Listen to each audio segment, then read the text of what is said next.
திரு புதுமடம் ஹலீம் சொல்லுங்கள். அதாவது ஜனாதிபதி அவர்கள் கேட்ட 14 கேள்விக்கு தான் வந்து உச்சநீதிமன்றம் கருத்து சொல்லியிருக்காங்க. இது ஒரு தீர்ப்பல்ல. ஏற்கனவே 2 சகோதரர்கள் சொன்னதை நானும் வழிமொழிகிறேன். இது தீர்ப்பல்ல. இப்போ சகோதரர் பாக்கி ஒரு விஷயம் சொன்னார், அரசமைப்பு சட்டம் 200ஐ திருத்த வேண்டும். ஏன்னா இதில் வந்து சில காலக்கெடுவை வந்து ஆளுநருக்கு விதிக்கணும். நான் ஒன்று சொல்கிறேன், அவருடைய அந்த பார்வையை, அந்த கேள்வியை நான் மதிக்கிறேன், வரவேற்கிறேன். ஆனால் பாராளுமன்றத்தில் ஆளுநருக்கும் ஜனாதிபதிக்கும் இன்னும் கூடுதலாக அதிகாரம் கொடுக்க வேண்டும் என்கிற ஒரு டயலாக் தான் பார்லிமெண்ட்டில் நடந்தது. அதுதான் முக்கியமானது. இது தீர்த்த மாட்டாங்க. இப்போ 2025 ஏப்ரலில் 2 பேர் கொண்ட பெஞ்ச், உச்சநீதிமன்ற பெஞ்ச், நீதியரசர் JT பார்ட்டிவாலா, R மகாதேவன் அவர்கள் எப்படி தீர்ப்பு கொடுத்தாங்க, அது தீர்ப்பு. அவர் முக்கியமான சொன்ன ஒரு விஷயம் என்னென்னா, அதுவும் R மகாதேவன் சொன்னதுன்னு நினைக்கிறேன், ஒரு ஆளுநருடைய அதிகாரம் என்பது ஒரு அப்சல்யூட் வீட்டோ கிடையாது, ஒரு தன்னிச்சையான அதிகாரம் என்ற கருத்து அரசமைப்பில் இல்லை அப்படின்னு சொன்னார். அவருமே அப்பொழுதுமே அரசமைப்பு சட்டம் 200ஐ அவர் திருப்பி திருப்பி வலியுறுத்தினார். அது ஆளுநருக்கு இந்த 3 விஷயங்கள் மட்டும்தான் இருக்குது, அவருக்கென்று தனியான கருத்துக்கள் கிடையாது.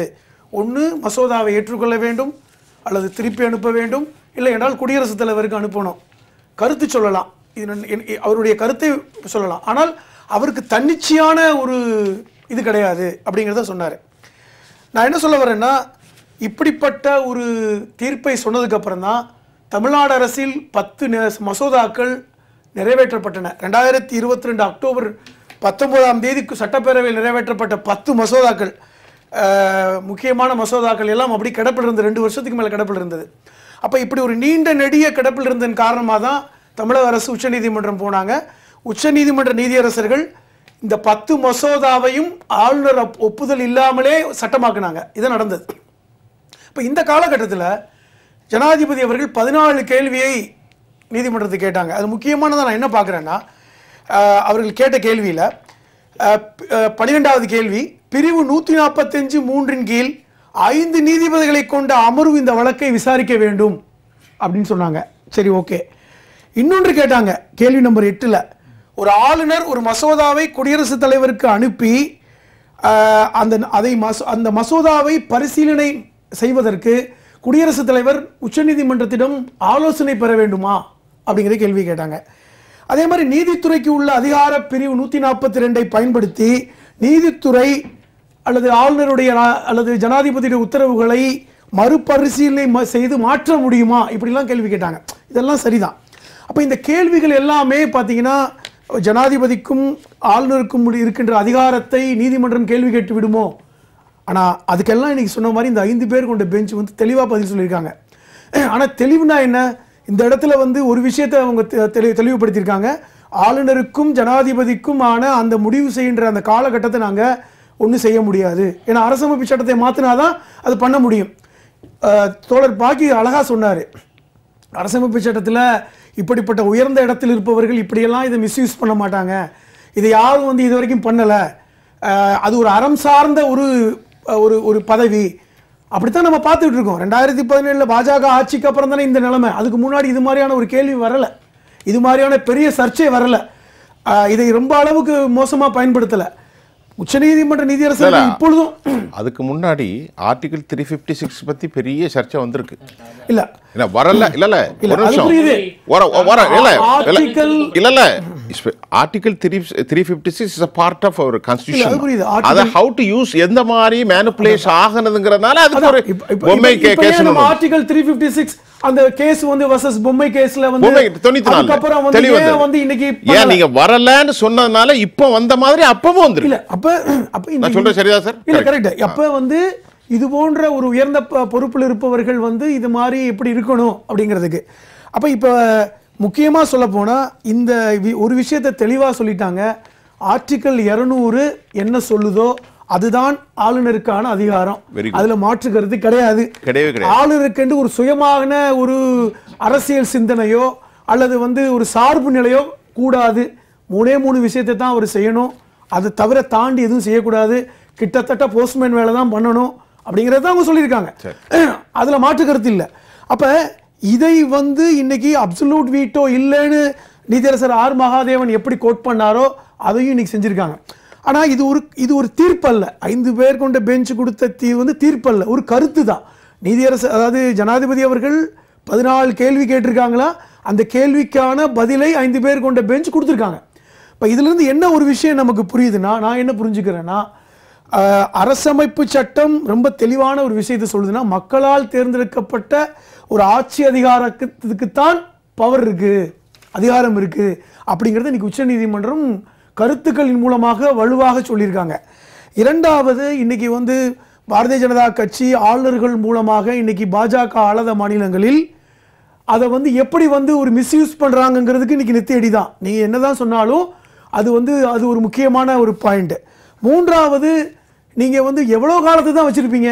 நீங்க வந்து ஒரு மசோதா வந்து ஆளுநருக்கு வருதுன்னா அதுக்கு நீங்க கால அவகாசம் இல்லதான், அதுக்காக நீங்க வருஷக்கணக்கில் வச்சிருப்பீங்களா அப்படிங்கிற ஒரு கேள்வி. அப்படி நீங்கள் வைத்திருந்தால் நாங்கள் நீதிமன்றம் தலையிடுங்கிற அந்த விஷயத்தை சொல்லியிருக்காங்க. சில விஷயங்கள் இந்த மாதிரி பொதுவாக பாக்கி சார், ஆயுள் தண்டனைக்கான have you find out when period இவ்வளோ காலம் வைக்கணும் இருக்கா? 14 வருஷம் இருக்கு.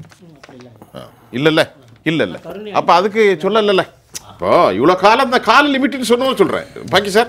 இல்லை இப்போ நம்ம கருணை மண்ணெல்லாம் வந்துடுது, அந்த மாதிரி ஒரு லிமிட்டட் கிடையாது. நீங்க வந்து இப்போ பவுண்டரி கிடையாது நீதிமன்றத்துக்கான அந்த இதை கேட்குறீங்க. நான் வந்து என்ன சொல்றேன்னா, பொதுவாக அப்படி இல்லை, நீ கேட்ட கேள்வி சரிதான். ஆனால் இப்போ கவாய் தலைமையிலான இந்த 5 பேர் கொண்ட பெஞ்சு கொடுத்த அந்த கருத்து என்பது ஆளுநருக்கும் ஜனாதிபதிக்கும் அதை தீர்மானிக்கிறதுல ஒரு கெடு கொடுக்கலாம், ஆனால் அதை முடிவு அவங்க பண்ண முடியாது. அது நியாயம் தான். இப்போ ஒரு குறிப்பிட்ட காலம் வைத்திருந்தால், அதை தாண்டி வைத்திருந்தால் நீதிமன்றம் தலையிடலாம்.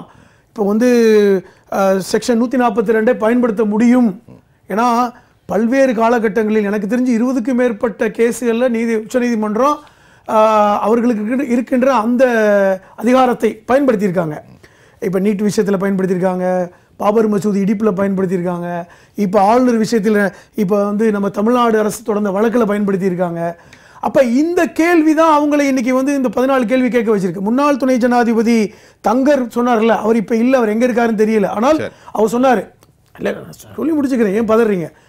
அதாவது இல்லை ஒருவேளை உங்களுக்கு தெரிஞ்சிருக்கலாம். அதாவது எப்படின்னா, இது இந்த அரசமைப்பு சட்டம் 142 உச்சநீதிமன்றம் ஒரு ஏவுகணை போல் பயன்படுத்துது அப்படிங்கிறத சொன்னார்.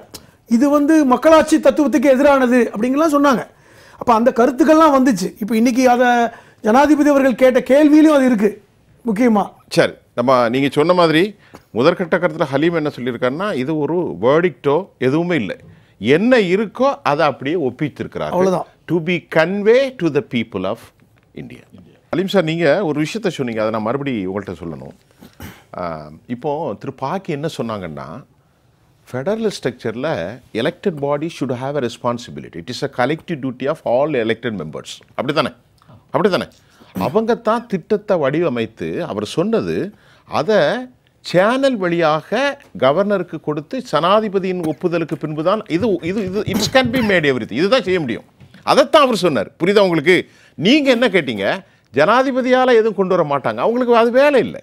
ஒரு பிளானை எக்ஸிக்யூட் பண்ணது இட் டசன்ட் ஹேவ், அவங்களுக்கு எந்த விதமான ரைட்டும் கிடையாது. ஆனால் இதுதான் த்ரூ சேனலுங்கிறது தான் திரு பாக்கி சொன்னார். இல்லை, திரு பாக்கி சொன்ன ஒரு விஷயத்தை சேர்த்து நான் சொல்கிறேன். திரு பாக்கி அழகாக சொன்னார், ஒரு சட்டத்தை வந்து ஒரு சட்டமன்றத்தில் வந்து நிறைவேற்றி ஒரு மசோதாவை வந்து ஆளுநருக்கு அனுப்புகிறாங்க. ஆளுநருக்கு விருப்பம் இல்லை என்றாலோ கருத்து இருந்தாலோ அவர் திருப்பி அனுப்புகிறார். மீண்டும் அதில் ஒரு புள்ளிக்கமா மாற்றாமல் மீண்டும் ஆளுநருக்கு அனுப்பினால் ஆளுநர் அதை நிறைவேற்றணும். அதான ஆர்டிகல் 200 சொல்லுது. ஆனால் அப்படி நிறைவேற்றாமல் அப்பொழுது ஜனாதிபதிக்கு அந்த மசோதாவை அனுப்புவது சரியா? அதை செஞ்சார்ல ஆர்.என். ரவி, அது தப்பு தானே? அதுதான் நீதிமன்றம் கேள்வி கேட்டாங்க. இன்னொன்று சொல்கிறேன், இந்த ஜனாதிபதி அவர்கள் 14 கேள்வி கேட்டதில் முக்கியமான அந்த கேள்வியும் நான் திருப்பி உங்களுக்கு ஏற்கனவே ஞாபகப்படுத்துகிறேன். நீதித்துறைக்கு உள்ள அந்த பிரிவு 142 பயன்படுத்தி நீதித்துறை இந்த விஷயத்தில் தலையிடுமா அப்படின்னு கேட்டதுக்கு, இது ஏற்கனவே வந்து இந்த சட்டத்தை வந்து நிறைவேற்றிய காலகட்டத்தில் அந்த கமிட்டியில் பாபா சாஹிப் அம்பேத்கர் அவர்கள் அந்த சொல்லும் பொழுது இந்த ஆர்டிகல் 142 பற்றி பெரிய விவாதமே நடந்துச்சு. ஆர்டிகல் 142 என்பது மக்களாட்சிக்கு விரோதமான ஒரு சட்டமாச்சே. அப்போ வந்து ஒரு நீதித்துறை வந்து தலையிட்டா வந்து மக்களாட்சிக்கு ஒரு அச்சுறுத்தல் வருமே என்று சொல்லும் பொழுது பாபா சாஹிப் அம்பேத்கர் அவர்கள் சொன்ன செய்தி இன்னைக்கு இருக்கு. ஒருவேளை மாநில அரசுகள் பாதிக்கப்பட்டால் இந்த சட்டத்தை பயன்படுத்தி நீதித்துறை வந்து தலையிடணும், அதுக்கு தான் இந்த சட்டம்.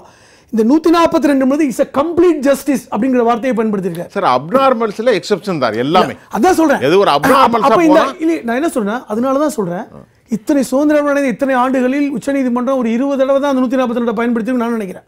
அவ்வளவுதான் இருக்கும். அப்ப இப்படி சட்டத்துக்கு இல்லாத இடத்துல அல்லது இடைவெளியை நிரப்புவது தான் அது. அப்ப இதை நம்ம புரிஞ்சுக்கணும். ஏன் இதை கொண்டு வராங்க? எப்படி வந்து ஆளுநருக்கு வந்து கால அவகாசம் அளிக்க முடியாது, அது ஒரு கண்ணியம், அவர் வந்து அந்த குறிப்பிட்ட காலம் கொடுத்தா அது வந்து ஒரு கண்ணிய குறைபாடுன்னு எப்படி சட்டத்தில் கொண்டு வந்தாங்க? இந்த கேள்வி வந்துச்சு. அப்பொழுதும் இந்த சர்ச்சை பேசும்போது சொன்னாங்க, அந்த இடத்துக்கு வருபவர்கள் ஒரு கட்சியை சார்ந்தவர்கள் அல்ல, ஒரு சித்தாந்தத்தை சார்ந்தவர்கள் அல்ல, எல்லாத்தையும் தூக்கி போட்டுட்டு அவர்கள் பொது மனிதராக அந்த இடத்துக்கு வர்றாங்க. அந்த கண்ணியம் அறம் சார்ந்த விஷயம் பேசப்பட்டது. இன்னைக்கு அதான பிரச்சனை. இன்னைக்கு அது இல்லாமல் இன்னைக்கு வர்றதுனால தானே உங்களுக்கு ஆளுநரை பற்றி இவ்வளோ பேச்சு பேசுகிறோம். இப்போ அறம் சார்ந்து கண்ணியம் சார்ந்து அந்த பதவியை நீங்கள் அலங்கரித்தால் இந்த பிரச்சனை வராது. நீங்கள் வந்து டைம் எடுங்க, கால அவகாசம் கொடுக்க வேண்டாம். அதுக்கு ஒரு 3 மாத காலம் எடுங்க. நீதியரசர்கள் ஏற்கனவே கூட அந்த 2 பேர் கொண்ட பெஞ்சு கூட இந்த கருத்தை சொன்னாங்க. 3 மாத காலம் எடுத்துக்கங்களேன், அதை விடவா உங்களுக்கு காலம் வேணும்? அதுக்கப்புறம் நீங்கள் சட்டமன்றம் போயிட்டால் திருப்பி அனுப்பினால் 1 மாத காலம் கூடுதலாக எடுத்துக்கோங்க. அப்போ இப்படி வந்து எடுத்துக்கொள்ளாமல் நீங்கள் 2 வருடம் எடுத்துக்கொண்டால் அது வந்து எந்த வகையில் நியாயம், எந்த வகையில் அறம் என்று கேள்வி கேட்டார்கள். இப்போ இன்னைக்கு 5 பேர் கொண்ட பெஞ்ச் வந்து என்ன கொடுத்துருக்காங்க, நாங்கள் வந்து காலக்கெடு கொடுக்க முடியாது, அதெல்லாம் சரிதான், அது அரசமைப்பு சட்டத்தை தான் திருத்தணும், நாங்கள் திருத்துறதுக்கு ஆள் இல்லை. கரெக்ட். ஏனென்றால் அந்த ஃப்ரேம் லிமிட்டுக்குள்ளே தான் உச்சநீதிமன்றம் பேச முடியும், அதான் பேசியிருக்காங்க. ஆனால் பாராளுமன்றத்தில் இதற்கான விவாதம் நடத்தப்படணும். இது சரியில்லை. மக்களாட்சி தத்துவத்துக்கு எதிரான செயல் தானே இது. ஒரு மக்களால் தேர்ந்தெடுக்கப்பட்ட ஒரு ஆட்சி ஒரு மசோதாவை கொண்டு வருது. நீங்கள் சொன்ன மாதிரி தாமதிக்கின்ற நீதியுமே வந்து ஒரு அறமற்ற செயல் தான். ஒரு குறிப்பிட்ட காலத்தில் ஒரு சட்டத்தை கொண்டு வரணும்னு ஒரு மாநில அரசு நினைத்தால் கண்டிப்பா அப்ப மறுக்கப்பட்ட நீதி தான். தாமதிக்கும் நீதி என்பது மறுக்கப்பட்ட நீதி தான். அப்ப ஒரு விஷயத்தை நீங்க உள்ள கொண்டு வரீங்க, ஒரு துணைவேந்தர் நியமனத்தை கொண்டு வரீங்க, ஒரு பல்கலைக்கழகம் கொண்டு வரீங்க, பல்வேறு விஷயங்களை சீர்திருத்தங்களை கொண்டு வரீங்க. அதை நீங்கள் வந்து இழுத்தடிப்பதன் மூலமாக நீங்கள் மாநில அரசுடைய அந்த முயற்சி, அந்த மக்களால் தேர்ந்தெடுக்கப்பட்ட அரசுடைய அந்த முயற்சியை தடுக்கிறீங்களா இல்லையா? அப்ப அது வந்து அரசமைப்பு சட்டத்துக்கு எதிரானதா இல்லையா? நான் கேட்கிற கேள்வி. அப்ப ஒரு ஒரு அமைச்சரவைக்கான உத்தரவை செய்யக்கூடிய ஒருத்தர், ஒரு சட்டமன்றத்துடைய அமைச்சரவையுடைய அங்கம், அவர் தான் வந்து சைன் பண்ணக்கூடிய அதிகாரம். அமைச்சரவை கூடி இருக்கின்ற முடிவை அவர் இப்படி தாமதப்படுத்துவதன் மூலமாக மக்களால் தேர்ந்தெடுக்கப்பட்ட ஒரு மாநில அரசுக்கு நீங்கள் அநீதி செய்வதன் மூலமாகத்தான் இன்னைக்கு ஆர்டிகல் 142 நாங்கள் பயன்படுத்த வேண்டிய தேவை இருக்கிறது என்று நீதியரசர் சொன்னார்களா இல்லையா? பேசுவோம்.